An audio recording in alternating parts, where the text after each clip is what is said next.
ضعیف العقیدہ لوگ اسے خدا سمجھ بیٹھے۔ وہ چاند نخشب کے کنویں سے طلوع ہوتا اور تقریباً 15 میل کی مسافت کو روشن کرتا تھا۔ بہت سے لوگ گمراہ ہوئے اور اس کو سجدہ کر کے خدا مان لیا۔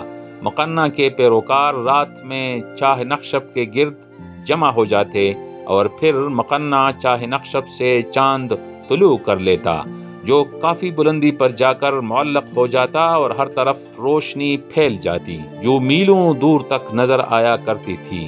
اس وقت کے خلیفہ مہدی تک اس فتنے کی خبر پہنچی تو اس نے اس فتنے کو زیادہ سنجیدگی سے نہیں لیا، کیونکہ اس وقت وہ خود بہت سے مسائل میں الجھا ہوا تھا، جن میں ایک بنو امیہ کی بغاوت تھی، اور دوسری بات یہ کہ اس دور میں اس قسم کے فتنے اکثر سر اٹھاتے رہتے تھے، لیکن کچھ عرصے بعد خود ہی ختم بھی ہو جایا کرتے تھے۔ خلیفہ مہدی نے اس کو معمولی سمجھ کر نظر انداز کر دیا، لیکن خلیفہ کی یہ لاپرواہی انتہائی سنگین نوعیت کے نتائج لائی۔ ابن مقنع کا فتنہ صرف اس کے علاقے تک محدود نہیں رہا، بلکہ دور دور تک پھیل گیا۔ اس کے پیروکار نہ صرف ہر گزرنے والے قافلے کو لوٹنے لگے، بلکہ اب ان کی دیدہ دلیری اور بدمعاشی اس حد تک بڑھ چکی تھی کہ یہ قافلوں میں شامل عورتوں اور لڑکیوں کو بھی قید کر کے ان کو اپنی لونڈیاں اور باندیاں بنانے لگے۔ اب ابن مقنع طاقت کے نشے میں سرشار تھا۔ اس نے خدائی کا دعویٰ کر دیا۔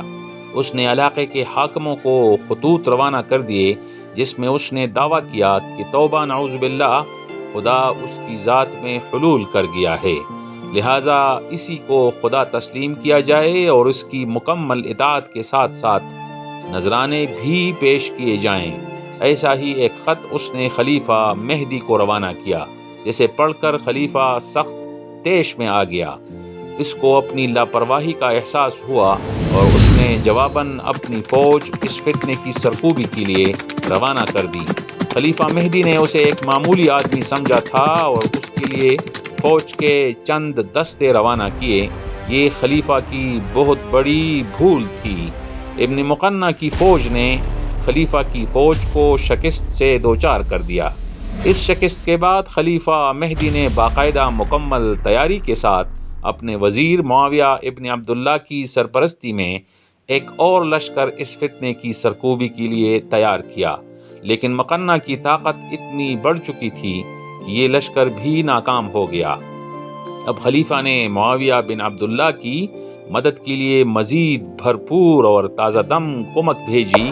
اس کمک کے پہنچتے ہی اسلامی فوج نے دوبارہ مقنع کے قلعے پر حملہ کر دیا اور کافی مشکلات کے بعد معاویہ بن عبداللہ قلعے کو فتح کرنے میں کامیاب ہو گیا۔ اپنی شکست دیکھ کر ابن مقنع نے قلعے کو آگ لگا دی اور اپنے پیروکاروں کو اس میں کودنے کا حکم دیا اور خود قلعے سے فرار ہونے کی کوشش کی۔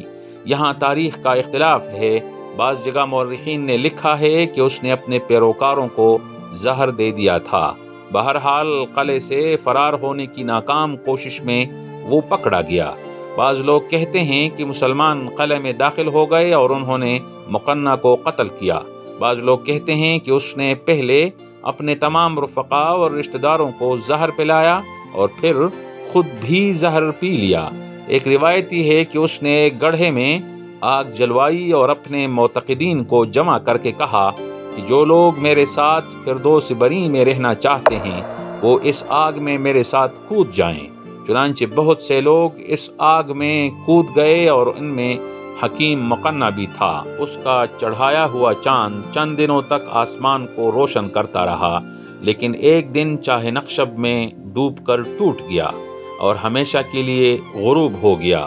شمسی توانائی کے ایک ماہر سائنسدان عباس علی رستم ایرانی نے چاہ نخشب کی سائنسی تحقیق سیکرٹ آف مون آف نخشب کے عنوان سے لکھی ہے، جو کافی دلچسپ ہے۔ انہوں نے نیوٹن کے ایک اصول کا حوالہ دیا ہے جس کے مطابق کسی بھی مایع سیال کو ایک خاص رفتار سے گول گھمایا جائے تو وہ روشنی کو کئی گنا بڑھا کر منعکس کرتا ہے۔